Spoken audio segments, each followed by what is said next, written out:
without getting into a big brawl. A stat that I found very interesting, looking at the research, Miguel Cotto has only one first-round knockout of 26 that he's had in his career, which tells you that he's a very intelligent fighter. He doesn't go out there and look for it. He just likes to study his opponent and feel him out. 26 of his 32 wins have come by knockout. Only 16 of Jennings' 34 wins have been KOs. Jennings unleashing a right hand. For Michael Jennings to win tonight, he must land right hands. If he doesn't, he will not win this fight. It's the punch you can land against Cotto. Shane Mosley landed it, and other fighters have. It's the one punch you've got to throw.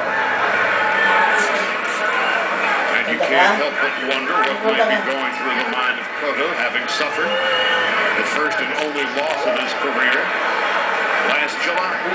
I think the matchup was very well made in terms of putting him up against the number one ranked contender for over the past 18 months, as opposed to putting him in there with a top-notch fighter per se, because Michael Jennings has been there for so long, but he really hasn't beaten anyone to get to this point, so he's got a lot to prove here at Madison Square Garden tonight. And Bernardo, as he was saying before the fight tonight, he really hadn't seen very much of Michael Jennings. Miguel historically hasn't been one to watch much video as it is, but even had he wanted to, it would have been impossible.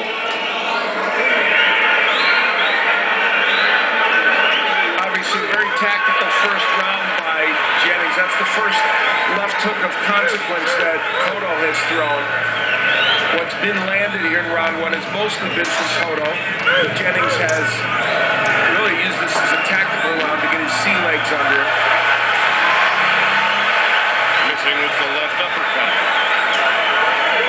We have talked about how big this ring is, and that's going to be to the benefit of a boxer who moves a lot like Michael Jennings. Obviously, he's using every inch of it so far in the first round, but Miguel Cotto knows how to cut off the rings. He works well in terms of his footwork and angles, so Michael Jennings really has to think twice about trying to use his tactic for the full 12 rounds.